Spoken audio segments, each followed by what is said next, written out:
it'll never be easier than right now to set yourself up for the whole of your life. I know it feels hard. It is tough. But this is your very easiest and best opportunity. Now, having made all this speech, let me just make an observation. I've watched you girls, so I've been speaking this morning, and what I see gathered in this room is a bunch of lovely, sweet 16, 17-year-old girls, a couple of 15-year-olds. Hair pulled back, no makeup, hardly jewellery, all in your school uniform. Lovely, sweet girls. That's how I see you. It's how your teachers see you. It's how your parents see you. I'm pretty sure it is not how you see yourselves. In fact, I'd bet money on the fact there's only 2 girls in this room who don't feel like they're already full-grown adult young women. In fact, in reality, you girls do already live adult lives. You run your time, you run your space, you run your money, and if you don't run your money, you run your parents' money. On the weekends, you girls here wear grown-up clothes and do grown-up things. Some girls here on the weekends wear such grown-up clothes, you do really grown-up things. And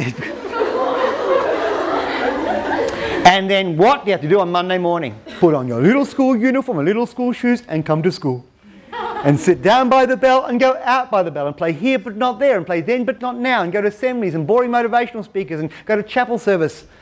And the school swimming colour shows school spirit. Rah! And there's not one of you here who's not sat down at some point this year and looked at the stuff you're supposed to be studying and said to yourself, or more likely the person next to you, why am I doing this?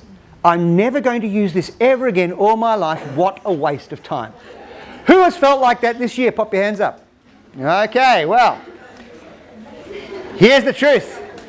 Girls, you're right. School can be really irritating. Oh, the social side's great, but the rest drives you nuts. And there is stuff you will learn at school that you will never ever use again. And if school was about the fashion, parade, the uniform, and if school was about the knowledge that you get, that would be important. But girls, your school, like all high schools in the country, is not about that.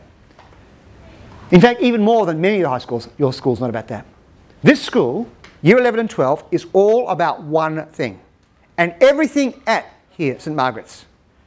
Not just the academic stuff, not just the assignments and the assessment, but how you've got to wear your uniform and what jewellery you can and can't wear, and the fact you've got to put your mobile phone in a box at the end of the classroom. It's about makeup and your behaviour when you're outside. You know, if you're in school uniform outside the school, this is the expected behaviour. All that stuff. Even the school swimming colour spirit Ra has been helping you girls to make keys to open doors in your future. And I today can give you an absolute promise. In fact, I believe this promise so much that if you try it for your rest of your school career and it doesn't work, you can come to my house and stone it. The address is on the handout. Actually, that's not my address, that's my neighbour's address, but never mind. Okay, so here's the promise, girls. If all you do for the rest of your time at this school are the very basics that the teachers recommend, just do the stuff and do it on time, I promise you, by the end of high school, you will have made wonderful keys that open a huge range of doors for you once you leave school. And I'm not just talking about the stuff the teacher tells the whole class. Not just the emails I send out with your assignments. But you know, every now and then, when you walk into a classroom or out of a classroom, a teacher will pull you aside and have a chat to you. Or you hand in an assignment and you just want to hand it in and go and say, no, wait, just have a look at this stuff.